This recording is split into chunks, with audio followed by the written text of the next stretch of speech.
স্বাগত ডিবিসি সংবাদে আপনাদের সাথে আছে আমি রঞ্জন শুভ্র। এবারে বিস্তারিত। মেয়াদের 100 দিনে রাজনৈতিক দলগুলোর সাথে সম্পর্ক স্থাপন, সংলাপ বা আলোচনায় পিছিয়ে অন্তর্বর্তী সরকার, এমন মত বিএনপি সহ বেশিরভাগ রাজনৈতিক দলের। বিএনপি বলছে সংস্কারের জন্য নির্বাচনী উদ্যোগ পিছিয়ে রাখার কোনো যুক্তি নেই। একই মত বেশ কিছু রাজনৈতিক দলেরও। আর বিশ্লেষকরা সামনে রাজনৈতিক দলগুলোর সাথে সরকারের সংলাপ বা আলোচনার উদ্যোগ বাড়ানোর তাগিদ দিয়েছেন। জুলাই গণঅভ্যুত্থানে আওয়ামী লীগ সরকার পতনের পর 8ই আগস্ট থেকে শুরু হয় অন্তর্বর্তী সরকারের পথ চলা। এরপরই সামনে আসে দুটি বিষয়, একটি রাষ্ট্র সংস্কার আর অপরটি নির্বাচন। এরই মধ্যে রাষ্ট্রের বিভিন্ন ধাপে সংস্কারের সুপারিশের কাজ শুরু করেছে সংস্কার কমিশনগুলো, যার পরই নির্বাচনী রোডম্যাপ ঘোষণা হতে পারে বলে মন্তব্য নির্বাচন ব্যবস্থা সংস্কার কমিশনের প্রধান ডক্টর বদিউল আলম মজুমদারের। কতগুলো সংস্কার প্রস্তাব আসবে, এই প্রস্তাবগুলো নিয়ে সরকার রাজনৈতিক দলের সাথে সংলাপ করবে, আলাপ আলোচনা করবে। আলাপ আলোচনার ভিত্তিতে কতগুলো বিষয় ঐক্যমত্য সৃষ্টি হবে এবং যেগুলো বাস্তবায়নের জন্য একটা রোডম্যাপ তৈরি হবে এবং তার থেকে একটা নির্বাচনের দিনক্ষণও বেরিয়ে আসবে। তবে সরকারের 100 দিনে রাজনৈতিক দলগুলোর সাথে যে আলোচনা বা সংলাপ, তাতে সন্তুষ্ট নয় বেশিরভাগ রাজনৈতিক দল। রাজনৈতিক দলগুলোর সাথে ডায়লগ করছেন না, করেনি। ইস্যু ভিত্তিক দুটো ডায়লগ করেছেন, একটা হলো 15 আগস্ট আর একটা হলো পূজা। কিন্তু সংস্কার নিয়ে আমাদের সাথে কোনো কথা বলেননি, রাজনীতি নিয়ে কোনো কথা বলেননি, ইলেকশন নিয়ে কথা বলেননি। এই গভর্নমেন্ট পলিটিক্যাল ডিসকোর্সে যাচ্ছেই না, হুইচ ইজ ভেরি অ্যালার্মিং। একটা যে অর্গানিক যে যোগাযোগ বা রাজনৈতিক দলগুলোর সাথে জীবন্ত যে এনগেজমেন্টটা থাকা দরকার, সেটা সম্ভবত হচ্ছে না এবং রাজনৈতিক দলগুলোর সাথে এক ধরনের দূরত্বের জায়গাটা থেকেই যাচ্ছে। আলাপ আলোচনা, যোগাযোগ, মত বিনিময়, সমঝোতা এটা লাগবে, কারণ না হলে সরকারের উদ্দেশ্য নিয়ে নানা প্রশ্ন দেখা দেবে। আলাপ আলোচনাটা নিয়মিত বিরতিতে দরকার, সেই আলাপ আলোচনাটা হচ্ছে না। সেই জায়গাটা করলে আমার মনে হয় যে ঐক্যের জায়গাটা এখানে এবং দূরত্বের জায়গাটা অনেক কমে আসবে, ঐক্য অনেক বৃদ্ধি পাবে এবং আমরা কাঙ্ক্ষিত জায়গায় পৌঁছতে পারব। বিএনপি মনে করে সংস্কারের জন্য নির্বাচনী রোডম্যাপ পিছিয়ে রাখার কোনো যুক্তি নেই। এক দফা সংলাপ প্রধান উপদেষ্টা উনি করেছেন, আলাপ আলোচনা করছেন, কিন্তু গতিটা একটু মন্থর। এই গতিটা আর একটু বাড়ানো দরকার বলে আমরা মনে করি। একটা নির্দিষ্ট টাইমের মধ্যে নির্বাচনের ঘোষণাটা দেওয়া, যদি এটা বেশি দেরি করা হয় তাহলে কিন্তু ক্রমান্বয়ে অন্তর্বর্তীকালীন সরকার প্রশ্নবিদ্ধ হতে থাকবেন। সংস্কার কিভাবে হবে এটা নিয়ে যেমন আলোচনা হচ্ছে, এই আলোচনাটা চলতে থাকুক, সংস্কার হোক, পাশাপাশি একটা নির্বাচনের ডেট দিয়ে মানে জনগণের ক্ষমতা জনগণকে ফেরত দেওয়া, এটাই হচ্ছে আমাদের মূল উদ্দেশ্যের বিষয়। ঘাটতি পূরণে সরকারকে রাজনৈতিক দলগুলোর সাথে সংলাপ বা আলোচনা বাড়ানোর তাগিদ বিশ্লেষকদের। একটা হচ্ছে সরকারের সঙ্গে রাজনৈতিক দলগুলোর সম্মত হওয়া, আরেকটা হচ্ছে রাজনৈতিক দলগুলো নিজেদের মধ্যে সম্মত হওয়া, আবার যৌথভাবে রাজনৈতিক দল এবং সরকার সম্মত হওয়া। এই তিনটা পর্যায় অতিক্রম না করলে এবং সুষ্ঠুভাবে অতিক্রম না করলে মানে আমাদের যে কাঙ্ক্ষিত লক্ষ্য সেখানে আমরা উপনীত হতে পারব না। একটি সুষ্ঠু ও গ্রহণযোগ্য নির্বাচনের জন্য রাজনৈতিক দলগুলোর সাথে দ্রুত সংলাপের তাগিদ বিশ্লেষকদের। নতুন বাংলাদেশকে এগিয়ে নিতে রাষ্ট্র সংস্কারের যে উদ্যোগ নেওয়া হয়েছে তা পুরোপুরি বাস্তবায়নে দরকার রাজনৈতিক অঙ্গনেও নতুন যাত্রা। বিশ্লেষকরা বলছেন আসছে সংলাপই হতে পারে নতুন সেই যাত্রার নতুন মাইলফলক। মনিরুল সোহাগ, ডিবিসি নিউজ, ঢাকা। আওয়ামী লীগের মন্ত্রী, প্রতিমন্ত্রী এবং সংসদ সদস্য ছিলেন এমন 20 জনের বিরুদ্ধে মামলার প্রস্তুতি নিচ্ছে দুদক। সংস্থার নতুন চেয়ারম্যান সহ 2 কমিশনার যোগদানের 1 মাসের মধ্যেই তাদের বিরুদ্ধে মামলার প্রস্তুতি নিয়েছেন দুদকের অনুসন্ধানকারী কর্মকর্তারা। এছাড়া নতুন কমিশন গঠনের 6 মাসের মধ্যে শতাধিক ব্যক্তির বিরুদ্ধেও দুর্নীতির মামলার প্রস্তুতি রয়েছে দুদকের। টানা 15.5 বছর পর ক্ষমতা হারায় আওয়ামী লীগ। এরপর গঠন হয় অন্তর্বর্তী সরকার, নড়েচড়ে বসে দুদকও। আওয়ামী লীগ সরকারের মন্ত্রী, প্রতিমন্ত্রী, সংসদ সদস্য এবং উপদেষ্টাদের মধ্যে অন্তত 100 জনের বিরুদ্ধে বিভিন্ন দুর্নীতির অভিযোগে অনুসন্ধানে নামে সংস্থাটি।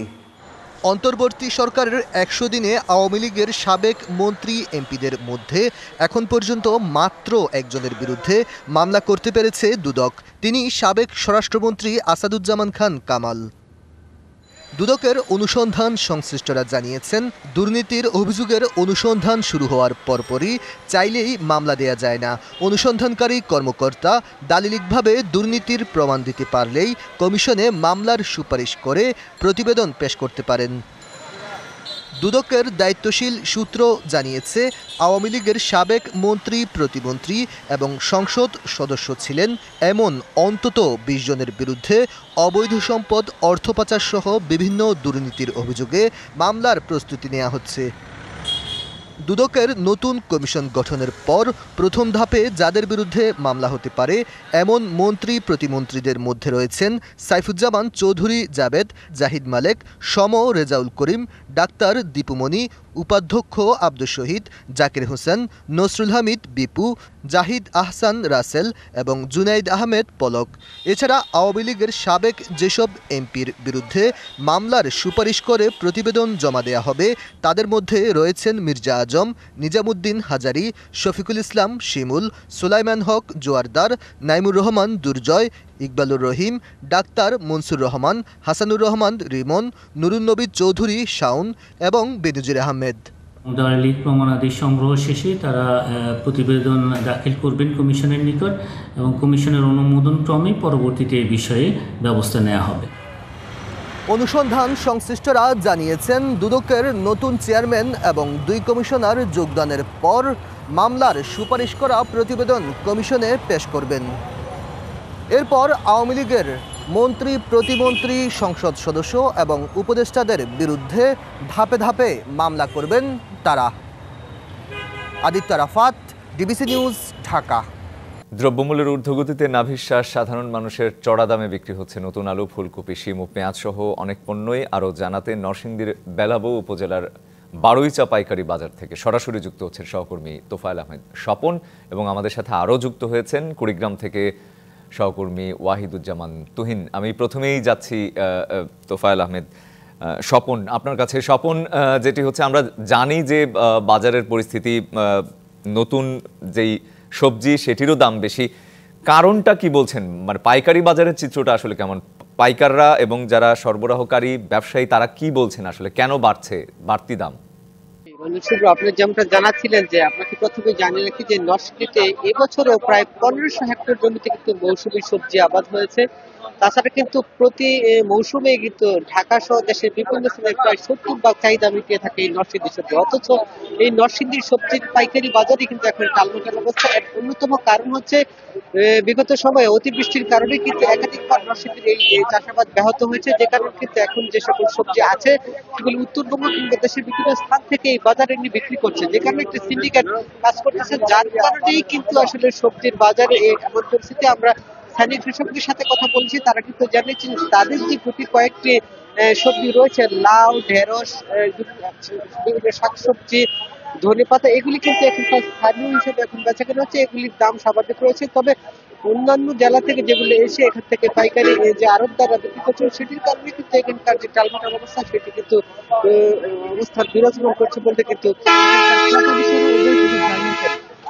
আমরা এখানকার জানতে পেরেছি যে আগামী ১ সপ্তাহ কিংবা ১৫ দিনের মধ্যে নরসিংদীর যে আঞ্চলিক সবজিগুলো রয়েছে সেগুলো বাজারে নামলে এই টালমাটাল পরিস্থিতি কিন্তু স্বাভাবিক হওয়ার সম্ভাবনা রয়েছে। এছাড়া কিন্তু কৃষি বিভাগ এই বিষয়টি পর্যবেক্ষণ করে যাতে করে পুনরায় শীত যে মৌসুম রয়েছে, শীতকালের মৌসুম, সেটি কিন্তু স্বাভাবিকভাবে তাদের যে সবজি উৎপাদন এবং বিক্রি কার্যক্রম চালাতে কিন্তু নানা ধরনের পরামর্শ দিয়ে যাচ্ছেন বলে কৃষি বিভাগের পক্ষ থেকে জানানো হয়েছে। তো এই ছিল নরসিংদীর সবজির পাইকারি বাজার থেকে সর্বশেষ পরিস্থিতি। স্বপন, আপনাকে ধন্যবাদ। বেলাবো থেকে যুক্ত হয়েছিলেন। আমি একটু যেতে চাই কুড়িগ্রামে। তুহিন, আমি বেলাবো থেকে খবর নিচ্ছিলাম এবং যেটি বলছিলেন আমাদের সহকর্মী যে আর কিছুদিন পরে আরও একটি সরবরাহ বাড়লে সবজির দাম কমতে পারে। কুড়িগ্রামের চিত্রটা কেমন এবং ঠিক কোন পণ্যগুলোর দাম বেশি? রঞ্জন আসলে ঠিক নরসিংদীতে যেমন বলছিলেন আমাদের সহকর্মী যে আর কিছুদিন পর হয়তো পারবে, এখানকার চিত্র কিন্তু আসলে প্রায় কাছাকাছি বলা যায়। কারণ যে সবজি উৎপাদনের যে সময়টা সেটি আসলে পুরো শীতের যে সময়টাতে আসে সেটি হয়নি। যেটি হয়েছে কুড়িগ্রামে যে আগাম সবজি উৎপাদনের কিছুটা করেছে কৃষক। তো সেক্ষেত্রে আগাম উৎপাদনে যেটি হয় দাম কিছুটা, অন্যান্য উৎপাদন খরচ যেটি বেড়ে যায় সার কীটনাশক বীজ সহ বিভিন্ন কারণে, তো সে কারণে কিছুটা হলেও উৎপাদন খরচ বাড়ার কারণে কৃষক পর্যায়ে উৎপাদনকারী কৃষকের কিছুটা দাম বাড়ে থাকে। কিন্তু আসলে যেটি হয়েছে যে আমি এই কুড়িগ্রাম জিয়া বাজার কাঁচা মালের আড়তে রয়েছে এই মুহূর্তে, এখানে সকাল থেকে এসে দেখেছি যে আসলে কৃষক যারা উৎপাদন করে তারা তাদের হাত থেকেই সরাসরি এই পাইকারি আড়তে আসলে মাল খুব একটা আসতে দেখিনি। আমরা দেখেছি এর মাঝেই আরও দুই হাত বদল হয়ে কিন্তু পাইকারি আড়তে এই শীতকালীন সবজিগুলো এসেছে। সেক্ষেত্রে দেখেছি যে প্রকারভেদে আপনার হচ্ছে যে খুচরা পর্যায়ে যেটি 50 টাকা কেনে সেটি আসে দেখেছি পাইকারি পর্যায়ে এসে আড়তে এসে দেখি হচ্ছে 55 হয়েছে। সেটি আরেকটি হাত বদল, দুইটি হাত বদল হয়ে খুচরা বাজারে যেটি হয়েছে সেই 50-55 টাকার সবজিটি সেটি 60 থেকে 70 টাকা দরে খুচরা পর্যায়ে বিক্রি হচ্ছে। তো এরকম অভিযোগ রয়েছিল ভোক্তা পর্যায়ে যারা রয়েছে, তারা বলতেছিল যে আসলে উৎপাদন বৃদ্ধি পাচ্ছে কিন্তু আসলে তাদের এখনো বেশি দামে কিনতে হচ্ছে। তো যেটি জানাচ্ছিল পাইকারি আড়তরা যে হয়তো উৎপাদন আরো বৃদ্ধি পেলে হয়তো আরো দাম কমবে। তো রঞ্জন এই ছিল আমার কাছে। তুহিন, আপনাকে ধন্যবাদ। সাপ্তাহিক ছুটির দিনে রাজধানীর নিত্যপণ্যের বাজারের খবর নেব। আমাদের সাথে সহকর্মী বিজন কুমার দাস মহাখালী কাঁচা বাজার থেকে যুক্ত হচ্ছেন। বিজন, আমি ঢাকার বাইরে থেকে খোঁজ নিচ্ছিলাম, তারা যেটি বলছিলেন যে সরবরাহ আরো বাড়লে আরো কিছুদিন গেলে আসলে সবজির দাম কমবে। ঢাকায় চিত্রটা কেমন এবং আজকে ছুটির দিন ক্রেতারা কি বলছেন, বিক্রেতারা কি বলছেন, কি দেখছেন সব মিলিয়ে বাজারের পরিস্থিতি? আসলে সবজির যে পাটটা থেকে আমি এখন মাছের বাজারের দিকে চলে আসছি। আসলে ভোজন রসিক মানুষ, নতুন শীতের সবজির সাথে দেশি মাছ সেটি যেন না হইলেই নয়। এই কারণে আমরা দেখছি যে আসলে সকাল থেকে যে মহাখালীর খুচরা বাজার, সবজি বাজার পাশেই ঠিক মাছের অংশটা, মোটামুটি মানুষজন আসছেন, দেশি মাছের প্রতি তাদের একটা আগ্রহ আছে। তবে বিক্রেতারা বলছেন যে আসলে এই শীতের মৌসুম যেহেতু চলে আসছে, এখন প্রচুর মাছ ধরা পড়ছে, এখন মাছের সরবরাহ বেশ এবং দাম কিছুটা কমেছে, তারা সেটি বলছেন। আমরা দেখছি ক্রেতারা আসছেন, তারা পছন্দ মতো কিনছেন এবং বলছেন যে আসলে এখন যেহেতু রাজধানীর অলিতে গলিতে মাছ কিনতে পাওয়া যায়, যার কারণে মানুষ অনেকটাই কম বাজারে আসে যেহেতু তাদের কাছ থেকে পাওয়া যায়। আর তারা বলছেন যে হয়তো ছুটির দিন হয়তো আস্তে আস্তে তাদের ক্রেতার সংখ্যা বাড়বে। আমি জানতে চাইবো যে আজকে মাছের বাজারের দাম কেমন, সরবরাহ কেমন এবং ক্রেতারা কেমন আসছে বাজারে? স্যার, আজকে মাছের দাম অনেকটাই কম আছে, কিন্তু ক্রেতারা কম, ঠিক আছে? কারণ মাছ শীতের সিজন তো একটু সব মাছ পাওয়া যায়। এখন মনে করেন রাস্তাঘাটে প্রচুর মাছ পাওয়া যায়, সেই জন্য বাজারে কাস্টমার কম আসে আর মাছের দাম অনেকটাই কম।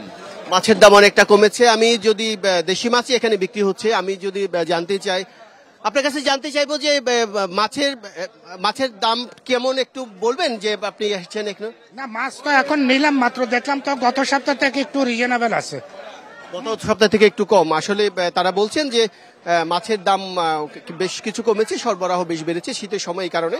কিন্তু সবজির তুলনায় কিছু অস্বস্তি প্রকাশ করেছেন, কিন্তু মাছ কিনতে এসে অনেকটাই তাদের স্বস্তির কথা আমরা দেখছি। তো শুভ্র, এই ছিল আমার কাছে এখানকার সবশেষ খবর। বিজন, আপনাকে ধন্যবাদ। সরকার পতনের পর অনেক জেলাতেই আওয়ামী লীগের পদধারী ঠিকাদাররা পালিয়েছেন, ফলে বন্ধ অনেক অবকাঠামোর কাজ। সংশ্লিষ্টরা বলছেন উন্নয়ন কার্যক্রম যেন বন্ধ না থাকে তা নিয়ে তৎপরতা অব্যাহত। এদিকে ভোগান্তি দূর করতে দ্রুতই কার্যকর পদক্ষেপ চান ভুক্তভোগীরা। সরকারের পট পরিবর্তনের পর থমকে আছে রাজশাহীর অনেক প্রকল্পের কাজ। নগরীর বক্ষব্যাধি হাসপাতালে পুকুরের সৌন্দর্যবর্ধন ও প্রতিরক্ষার প্রাচীর নির্মাণে 13.5 কোটি টাকার কাজটি করছিলেন যুবলীগ নেতা তরিদ আল মাসুদ রনি। তবে গত 5 আগস্ট থেকে তিনি পলাতক, তাই কাজ বন্ধ।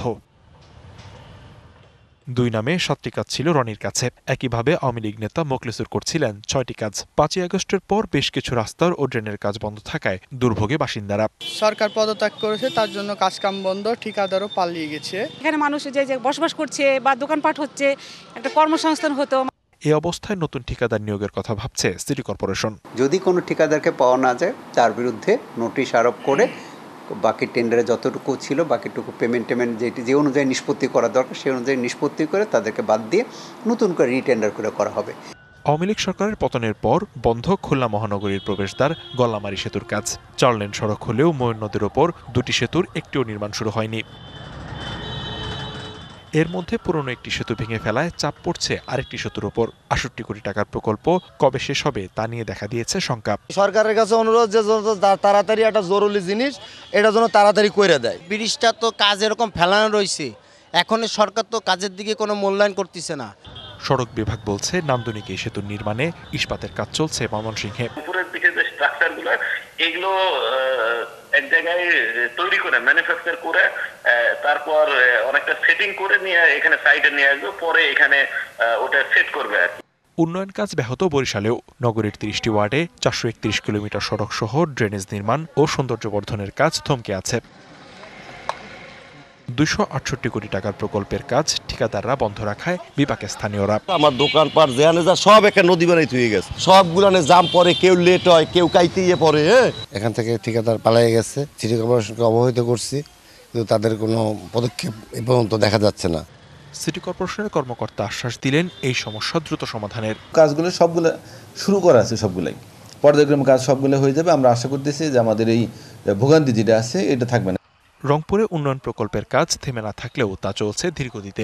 ঠিকাদাররা আওয়ামী লীগের হওয়ায় সড়ক ও জনপথ, এলজিইডি ও গণপূর্তের বেশ কিছু কাজে এই অবস্থা। 4-5 বছর ধরে চলছে, কাজের কোনো দ্রুতগতি নেই। কাজ চলতেছে, সরকারি কোনো ইঞ্জিনিয়ার বা এসও এসডু এরা ঠিকভাবে আসে না। তবে সব প্রকল্পের কাজই এগিয়ে নিতে সচেষ্ট কর্তৃপক্ষ। বরাদ্দর কোনো সমস্যা নাই, 6টা কাজ চলমান আছে, 6টা প্রজেক্ট।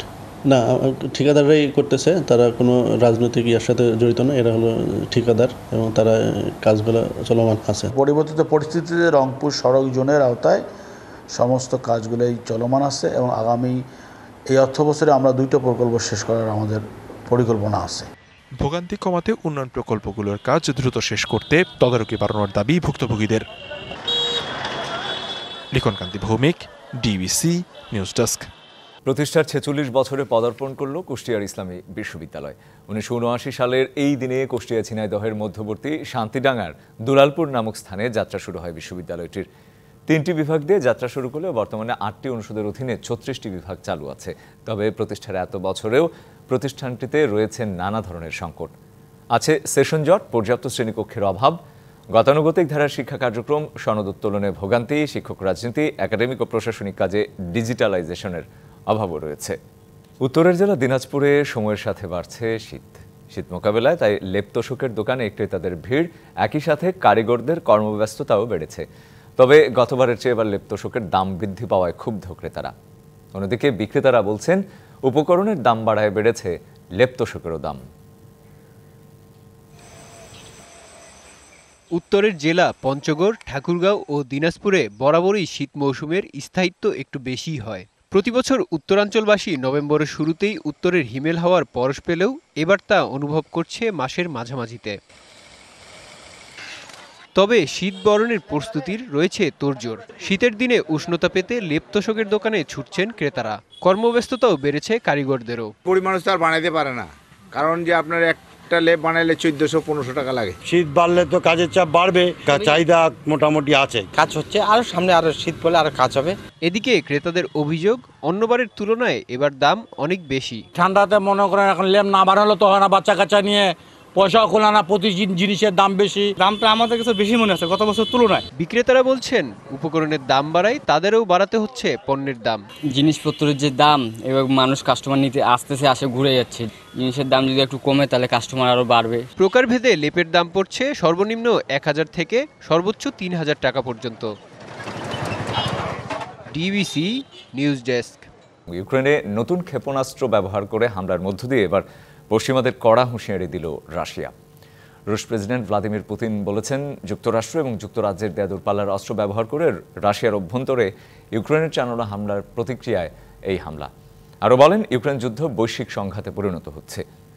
এদিকে ইউক্রেনের প্রেসিডেন্ট ভলোদিমির জেলেনস্কি বলেছেন, রাশিয়ার নতুন ক্ষেপণাস্ত্রের ব্যবহার দুই দেশের যুদ্ধের মাত্রাকে আরও বাড়িয়ে দেবে।